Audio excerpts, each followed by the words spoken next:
अस्सलाम वालेकुम dear students. उम्मीद करता हूँ अल्लाह ताला के करम फजल और रहमत से आप सब ठीक होंगे। अभी हम यूनिट 5 पढ़ रहे हैं कस्टमर सर्विस। हमारा जो सब्जेक्ट है रिटेल उसका। तो इसमें हमें आज लास्ट सेशन पढ़ना है, सेशन 4, जो कि है कस्टमर एक्सपेक्टेशन, कि कस्टमर की क्या क्या एक्सपेक्टेशन होती है रिटेलर से। ठीक है, तो चलिए स्टार्ट करते हैं। आज हमें इसमें देखना है, जो कि ये लास्ट सेशन है, इसमें हमें पढ़ना है। एक तो पढ़ेंगे हम इसमें मीनिंग ऑफ कस्टमर एक्सपेक्टेशन, दूसरा पढ़ेंगे हम इसमें आइडेंटिफाइंग कस्टमर एक्सपेक्टेशन, तीसरा हमें पढ़ना है इसमें कस्टमर एक्सपेक्टेशंस फ्रॉम रिटेलर। ठीक, चौथा पढ़ेंगे हम इसमें, तो कस्टमर एक्सपेक्टेशंस फ्रॉम रिटेलर के बाद हमें पढ़ना है इसमें रेस्पॉन्डिंग टू कस्टमर अप्रोप्रिएटली, वो हमें देखना है। तो आज सबसे पहले हम ये देखेंगे कि मीनिंग ऑफ कस्टमर एक्सपेक्टेशन क्या होता है, और दूसरा हम देखेंगे आइडेंटिफाइंग कस्टमर एक्सपेक्टेशन, जो कि है कस्टमर एक्सपेक्टेशन फ्रॉम रिटेलर और रेस्पॉन्डिंग टू कस्टमर अप्रोप्रिएटली। ये हम कल देखते हैं इंशाल्लाह। तो सबसे पहले हम स्टार्ट करेंगे मीनिंग ऑफ कस्टमर एक्सपेक्टेशन होता क्या है। ठीक है, मीनिंग ऑफ कस्टमर एक्सपेक्टेशन का मतलब है customer expectation is the total perceived value from the products और सर्विसेज। अब इसका ये मतलब होता है कि कस्टमर ने जो एक एक मतलब अपनी ख्वाहिश बना ली होती है, या अब उसने क्या परसीव किया होता है कि मुझे जो प्रोडक्ट मिलेगा, तो customer expectation is total perceived value. इसका मतलब होता है कि जो कस्टमर ने परसीव किया है किसी चीज़ का value, perceive in the sense कि ये मेरे लिए कितना अहम है, फिर चाहे वो प्रोडक्ट हो या फिर सर्विस हो। अगर उसको लगता है कि जो मेरी ज़रूरत थी इससे पूरा हो गया, तो उसकी एक्सपेक्टेशन फुलफिल होगी। अगर उसको लगता है कि जो ये प्रोडक्ट है मेरे काम का ही नहीं है, फजूल में मैंने खरीदा, दैट मीन्स उसका जो परसेप्शन था उस प्रोडक्ट के रिगार्डिंग कि इससे मेरा काम हो सकता है, तो जो अगर वो पूरा ही नहीं हुआ तो वो डिससेटिस्फैक्शन तक ले जाइए कस्टमर को। ठीक है, आप ये कह सकते हो कि कस्टमर एक्सपेक्टेशन ये होती है कि कस्टमर ये चाहता है कि मैं अगर कोई भी प्रोडक्ट खरीदता हूँ या कोई भी सर्विस खरीदता हूँ अपने लिए, तो उससे मेरा काम बन जाए। अगर उससे काम नहीं बना, उसका वैल्यू पूरा नहीं हुआ उस प्रोडक्ट या सर्विस से, तो वो कस्टमर एक्सपेक्टेशन नहीं होती, कस्टमर का एक्सपेक्टेशन फुलफिल नहीं होता है। ठीक है, if the actual experience of customer with goods is more than the perceived value, the customer will be satisfied. Obviously कि अगर एक कस्टमर कुछ सोच के जाता है, उसको ये एक्सपेक्ट होता है कि जो मैं प्रोडक्ट खरीदने जा रहा हूँ अपने लिए, तो अगर उसको लगता है कि जो मेरा काम था इससे जितना मैंने सोचा था उससे ज़्यादा इसने काम दे दिया मुझे, तो वो फुली सेटिस्फाइड कस्टमर होगा। ठीक है, अगर if the actual experience of the customer is less than the perceived value, अगर अब उसका उल्टा, अगर कस्टमर ने ये सोचा है कि मुझे इससे ये काम लेना, और उसका उल्टा हो गया कि जितना उसने सोच के रखा था वो वैल्यू पूरा नहीं हुआ, उसने उससे कम ही काम दे दिया, ख़राब हो गया या चला नहीं, ड्यूरेबल नहीं रहा, तो वो ऑब्वियसली वो कस्टमर डिससेटिस्फाइड होगा या डिसअपॉइंटेड होगा। तो ऑब्वियसली वो दूसरी बारी वो प्रोडक्ट खरीदने की कोशिश भी नहीं करेगा, या सोचने की भी कोशिश नहीं करेगा उस प्रोडक्ट के रिगार्डिंग या सर्विस के रिगार्डिंग। तो सिंपल सी चीज़ है, कस्टमर एक्सपेक्टेशन होता है कि कोई भी कस्टमर जब कोई परसीव करता है कि मुझे इस प्रोडक्ट और सर्विस से ये काम बन जाएगा मेरा, अगर उसका वो काम बना तो वो सेटिस्फाइड कस्टमर होगा, उसका एक्सपेक्टेशन मीट हो गया। अगर उससे वो काम नहीं बना, उस प्रोडक्ट या सर्विस की वजह से उसका काम नहीं हुआ, या ख़राब हो गया प्रोडक्ट इन द वे कि मतलब काम कर रहा था वो ख़राब ही हो गया, वो ड्यूरेबल नहीं रहा, तो वो ऑब्वियसली वो कस्टमर, उसका जो परसेप्शन था, वैल्यू था उसका, तो एक्सपेक्टेशन का, वो पूरा नहीं हुआ, तो ऑब्वियसली वो डिसअपॉइंटेड होगा या डिससेटिस्फाइड होगा। तो ये सिंपल सी चीज़ है कस्टमर एक्सपेक्टेशन। आप सिंपल सा चीज़ बोल सकते हैं, customer expectation is the total perceived value from the products और सर्विसेज। जो उसने परसीव्ड वैल्यू मतलब होता है कि जो उसने अंदाज़ा लगाया होता है कि इससे मेरा काम बनेगा, प्रोडक्ट से या सर्विस से, अगर वो बना तो वो कस्टमर का एक्सपेक्टेशन होता है कि इससे बनता है कि नहीं बनता है। क्योंकि मोस्टली कस्टमर जब शोरूम में जाते हैं उनको ये पता ही रहता है कि मेरा काम बन जाएगा, वो फिर बाद की बात है कि उस प्रोडक्ट या सर्विस की वजह से उनका काम होता है कि नहीं होता है।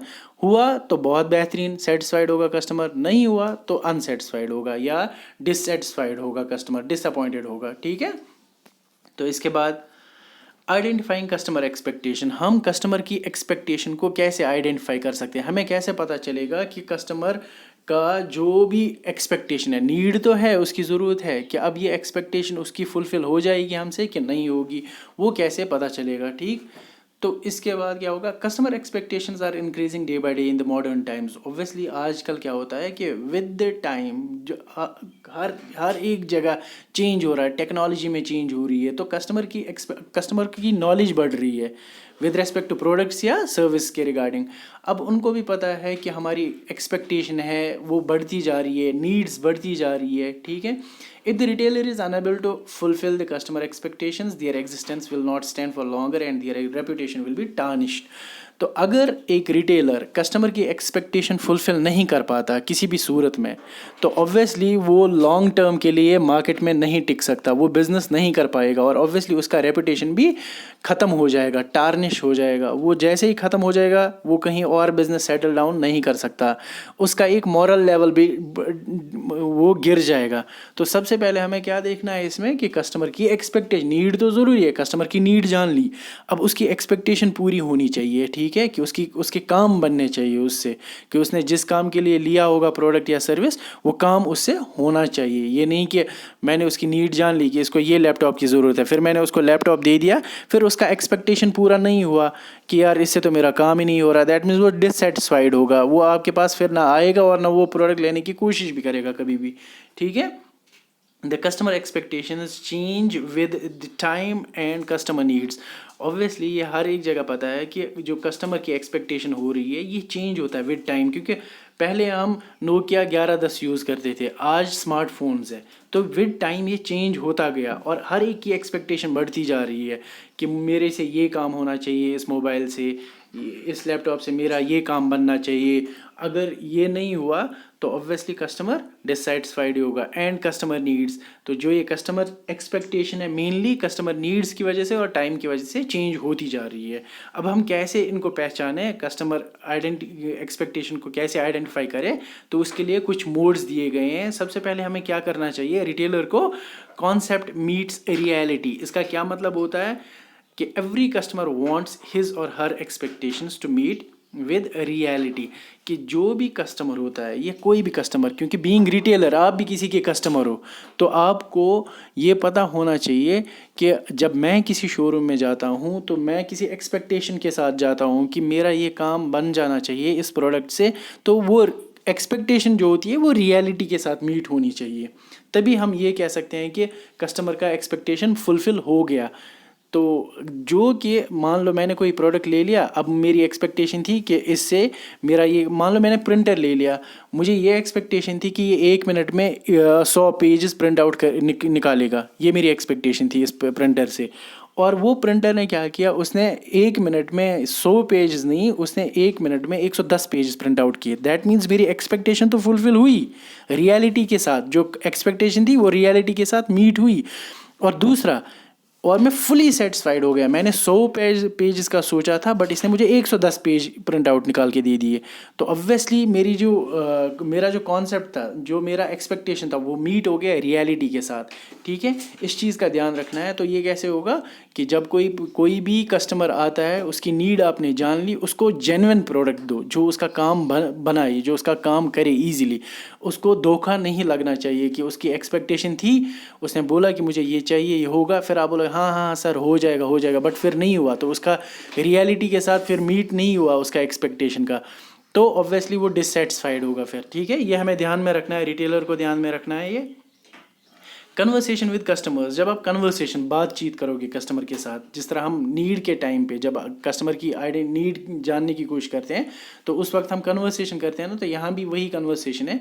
Conversation with the customers is also a way of identifying the customers needs and customer expectations. जब आप कस्टमर के साथ बातचीत करते हो तो आपको पता चलता है कि कस्टमर की ज़रूरत क्या है और वो क्या एक्सपेक्ट करता है हमसे।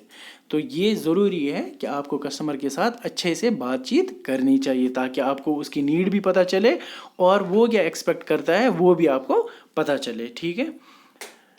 ग्रुप फीडबैक, ये थर्ड है इसका, जिससे आपको पता चलता है कस्टमर का सेटिस्फेक्शन का। A group feedback make sense for a whole group of customers for feedback in parts. तो ये ग्रुप फीडबैक का मतलब ये होता है कि आप कभी भी कहीं भी जाओ, चाहे आप फीडबैक लेने की कोशिश करोगे, किसी से भी फीडबैक लेने की कोशिश करोगे, तो ग्रुप फीडबैक में क्या होता है कि आपके शोरूम में बहुत सारे फिर लाइक कस्टमर्स आ गए, उन्होंने आपके प्रोडक्ट्स देख रहे हैं, तो उसमें आप क्या करेंगे, फिर एक एक पार्ट्स में कस्टमर से फीडबैक लेने की कोशिश करेंगे कि आजकल मतलब क्या कस्टमर की एक्सपेक्टेशंस होती है, नीड्स क्या होती है। तो मोस्ट प्रोबेबली जो भी कस्टमर से आपको फीडबैक मिलता है तो उसको आप लाइक पेन डाउन करेंगे या कहीं स्टोर रखेंगे उस फीडबैक को, क्वेश्चनर दो, उन पे काम करने की कोशिश करेंगे। जब आप काम करने की कोशिश करेंगे तभी आप मतलब अपने आप को बहुत अच्छा बेहतर बना सकते हो इन टर्म्स ऑफ बिजनेस।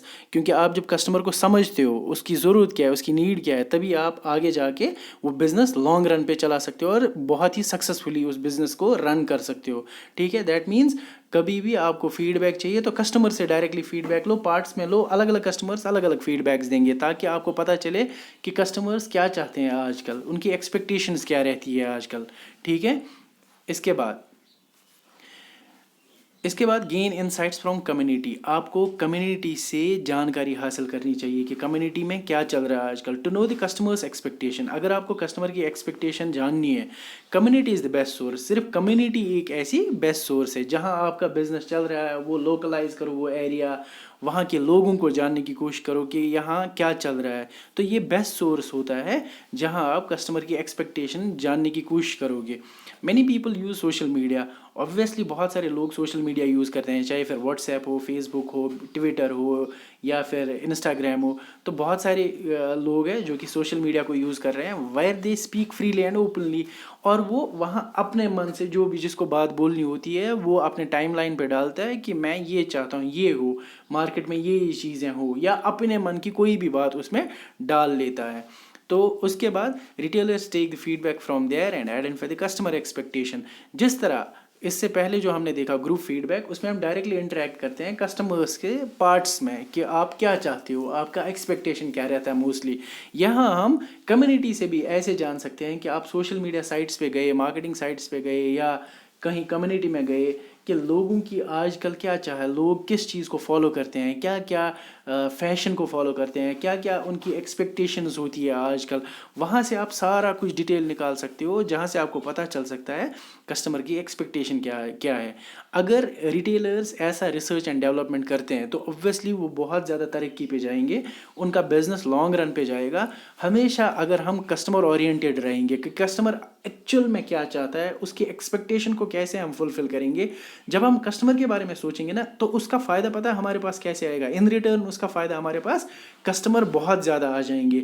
जब कस्टमर बहुत ज़्यादा हमारे पास आ जाएंगे तो ऑब्वियसली बहुत ज़्यादा सेलिंग होगी। जब सेलिंग होगी तो ऑब्वियसली हमारा प्रोडक्ट बिकेगा और हमारा प्रॉफिट बिजनेस बहुत ज़्यादा बढ़ जाएगा। ठीक है, तो हमेशा एक रिटेलर को या किसी भी बिजनेस को तभी बिजनेस करना चाहिए जब वो कस्टमर ओरिएंटेड रहेगा, कस्टमर के बारे में सोचेगा, कस्टमर की नीड को जानने की कोशिश करेगा, कस्टमर की एक्सपेक्टेशंस को फुलफिल करने की कोशिश करेगा कि कैसे कौन से वेज है जहाँ से मैं कस्टमर का एक्सपेक्टेशन फुलफिल कर पाऊंगा। ठीक है, जब एक बिजनेसमैन ये चीज़ें सोचता है ना तो ऑब्वियसली वो बिजनेस हमेशा तरक्की पर ही गामजन होता है जाता है, वो बिजनेस हमेशा तरक्की करेगा। ठीक है, तो ये थे कुछ पॉइंट्स जिसकी वजह से हम जान सकते हैं कि कस्टमर की एक्सपेक्टेशन क्या है और कैसे पता कर सकते हैं और कस्टमर की एक्सपेक्टेशन को फुलफिल कैसे किया जा सकता है। ठीक है, तो ये था आज का हमारा टॉपिक। इंशाल्लाह हम कल दूसरे टॉपिक के साथ हाजिर होते हैं, तब तक के लिए दीजिए इजाज़त। अल्लाह हाफिज़।